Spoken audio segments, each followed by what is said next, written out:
Good morning. Welcome to SafeDefend Live. I'm here with my favorite FBI expert, Dr. Greg Vechhi, and we're going to talk today about the importance of staging your room and your building for a catastrophic event. Now, Doc, I'm going to share with you, in the military, we had our go bags. We were always staged, ready in case Right. something happened, no matter what happened. It was in my closet at home, and when they called, it would go with me to the plane, and then we'd set it in our tent or wherever we were. So we always had that stuff ready to go, and we always knew what was there. And on a quarterly basis, we inspected that equipment to make sure it was serviceable and not expired. So if something did happen, we didn't have to worry about it. So Oh, that's I exactly love this right. conversation. Yeah, and you being a pilot, completely I mean, essentially, a lot of this stuff is just stolen from just your basic pilot stuff that every pilot does. They've got checklists, they've got, things are already staged, they're bagged, they're ready to go. Because when you have an emergency, there's no time, and you know that better than anyone, you being my Now, favorite I'm gonna pilot. scare you right now, Doc. I can walk into my closet here at my house, and my flight bag is still there with my headset, my gloves, all of my checklists, and all of my manuals. So if they call me back, I grab my bag, put on my flight suit, I'm good to go. Well, that's good. You had me scared for a second. I thought you were gonna say you had your underwear on, hangers or something. Oh no, no, no, no, no! I did that in the academy. Not doing that anymore. No, Right. no. Right. Yeah. No, I think this is a great topic, and I think this is so. This is, it's one of those things that's such a simple thing to do, that you don't have time to do during an emergency, right? I mean, Oh no. just kind of think, just think about what this might happen, right? You're in your classroom, you're in your office, and you hear gunshots, or someone yells, gun, or you see somebody get shot or something awful right now. You are immediately going into that by alarm response, right? And there is no time to think through, well, I'm going to get my flashlight in this cupboard and I'm looking for my baton, or what am I looking for? My improvised weapons. What can I do?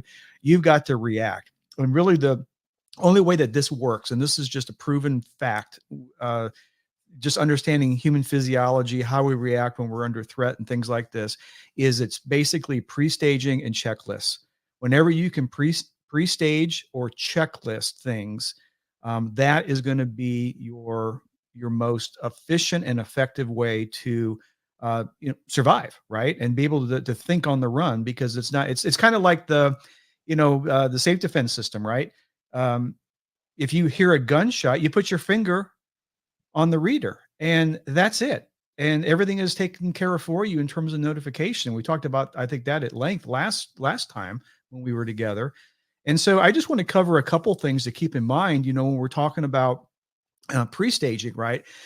Specifically, at probably the most important aspect of it, if you're talking about, surviving that critical time gap, between when the attack starts and when help arrives, right? And that's always what we're talking about in these situations.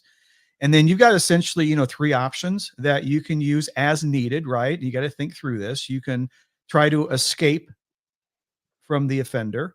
You can try to evade or lock down the offender, right? Lock down yourself in your classroom or office.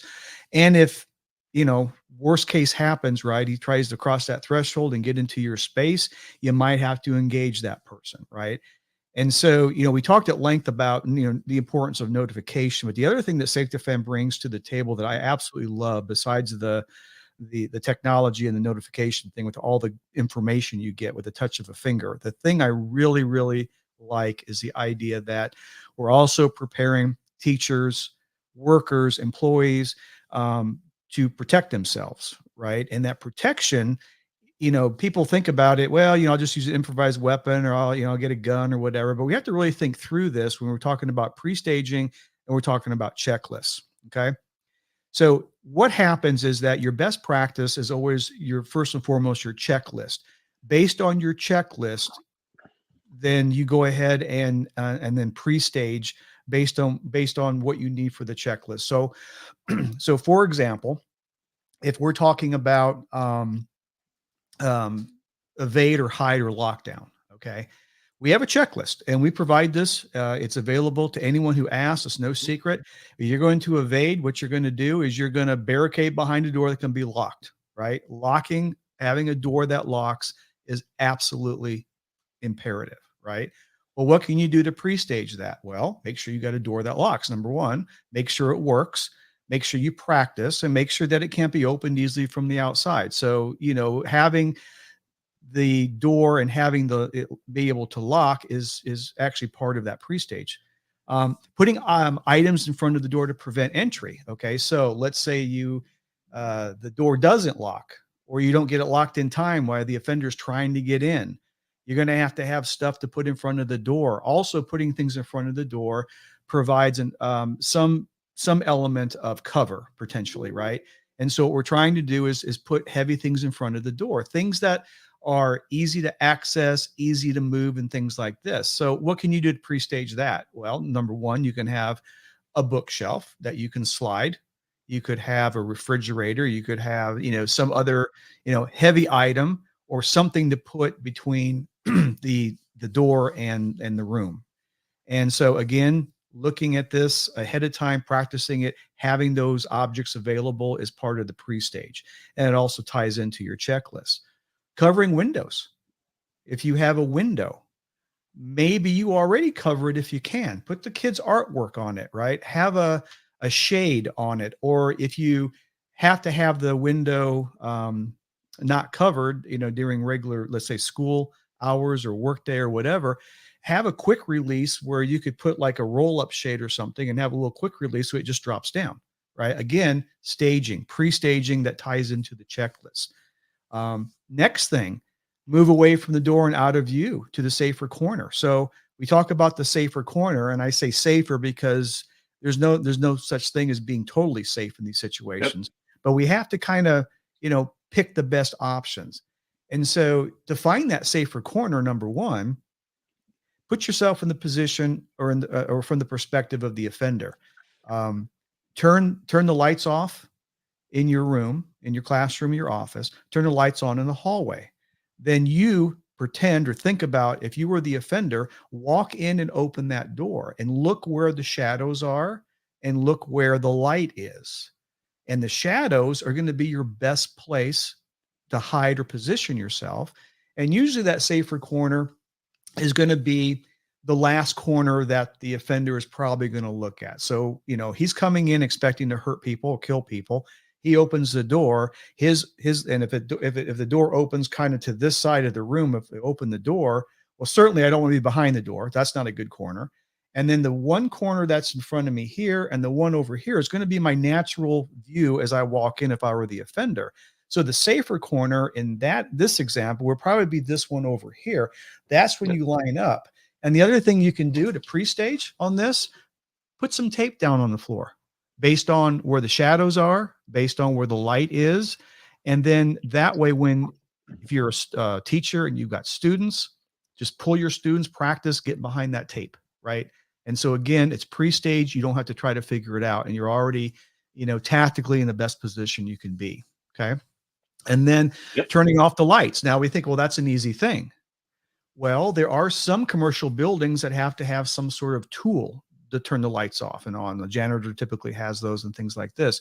Just make sure that you can easily turn the lights off, and you actually got to practice that. Certainly your electronic devices, that's going to probably be the hardest thing, unless you just get in the habit when you go into the office, put your phone on silent or on vibrate or something like that, just to keep the noise down in the event it activates during the situation. And then, of course, just understanding cover and concealment and knowing the distance, the difference between those. So cover is something that protects you from bullets, okay, or slows them down. Concealment is just basically hiding from observation. So for example, if you're behind drywall, that would be considered concealment and not cover. And so, as far as pre-staging a room, those are some examples, right? Now, let's take it to the next level, right? Let's say that you've done all this and now you're in the room, and now the offender somehow starts working his way into the room. Maybe he breaks a window, right? Or maybe he kicks the door in, or maybe it's not locked for whatever reason and he didn't have time. So he starts moving in. Well, now we're talking about pre-staging your tools that you need. Now, ideally, you'd want to have the tools that we provide at SafeDefend in the safety cabinet. Again, you put your finger on that cabinet, it opens up, the notification is done automatically. That burden is off your shoulders. So now we have a go bag, just like you described, which looks something like this. And in our go bag, we have our tools. And these tools have been recommended by law enforcement and even by insurance adjusters. In fact, we've had some clients that actually reduced their insurance premium because we provided the protection, which is an awesome, side for that. And then you look at the tools, right? Well, it's best to have the tools that are designed specifically for the application or for the job. And that's the reason that we provide the bayonet. I'm sorry, not bayonet. I mean, not a bayonet, Ooh, right? nice. Baton. I wish I had a bayonet. No, just kidding. A baton. We right? don't need a bunch of teachers with bayonets, Doc. I could get let me keep it to what we really provide here. Okay, just kidding. So we provide a baton. Another Freudian slip there. We provide a baton, right, that can easily be opened up, and it's got a window break on it, so you can break the corners of the window and use the baton to get rid of the shards of glass and escape through a window if you need to. More importantly, it's used for anything that belongs to the offender that gets past that threshold, right? An arm, the gun, a leg, the head, whatever. And so those are your immediate targets that you're going to try to hit with that baton. In addition, we provide the gel pepper spray that won't spray back in case there's a wind.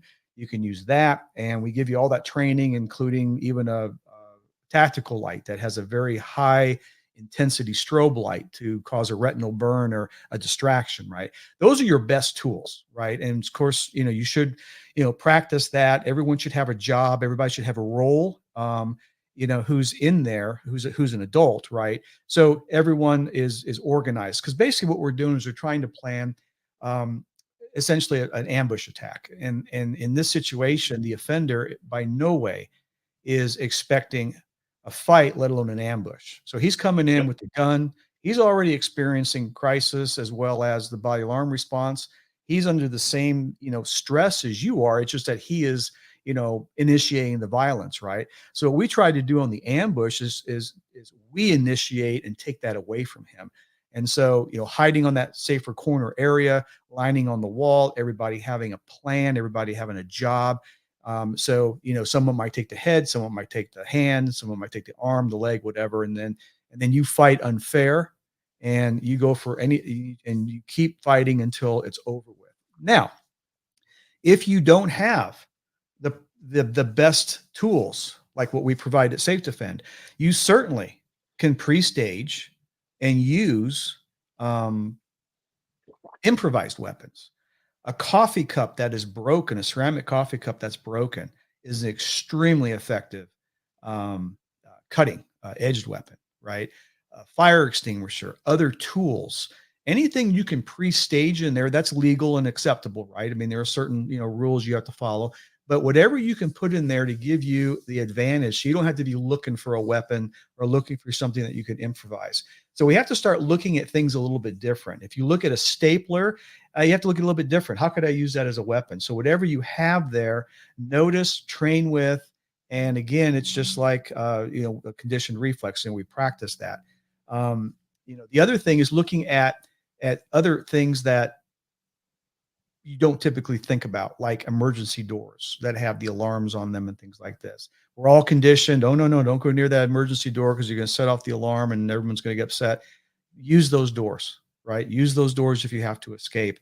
If you look at a window, look at it a little bit differently. Could that window, assuming it's safe, assuming it's maybe on the first floor, could that be used as a potential escape route if your door starts to become breached while you're locked, while you're barricaded in there? And so, essentially, these are just some ideas. I could go on and on, but I kind of want to, end it here and get, your take on it to kind of, put a bow on it for us, Dave. Go ahead. Yes. So, in summary, pre-stage is what you have to do, what you must do. But with that, you need to practice, right? You need to understand how to use the equipment you have pre-stage, and you need to have your students understand that. You mentioned cell phones. Not only does a teacher have a cell phone, but every student in there has a cell phone. And if something happens at your school, every one of those kids' parents is going to be trying to get in touch with them to make sure they're okay when the event's going on. So, I mean, there's some processes as teachers you should put in place as far as if you're in my classroom, your phone is silenced or off, period, in the discussion, right? There is no question to that. Not only for the continuity of the class, but for safety reasons if something happens. The second thing is drill the kids on where the safer corner is, even with the tape. This is what you need to do. This is what you're going to put in front of yourself. This is how we're going to react, right? Without the practice, the pre-staging is not as effective. So I would offer pre-stage plus practice will go a long way into helping you when something traumatic happens in your school. Because trust me, when things go to crap, if you've never been in that situation, your body will react and you will forget. And if you're not trained to react, then you will put yourself in a bad situation. It's that simple. Yeah, 100%. So Doc, I'm going to challenge all the schools that are listening today to build their pre-stage plan. I'm going to challenge them all to practice in the way they're going to practice. Make it fun for the kids. Don't make it scary. And let's make our school safer just with some simple techniques as Doc discussed today. How's that sound, Doc? Sounds fantastic. And if there's anything else, please reach out to us. We can provide you with these checklists, and we can also answer whatever questions you might have that comes up after you listen to this presentation. Think about us as everything school safety to keep you and your kids safe. With that, Dave and Doc, we are out of here. Have a great weekend.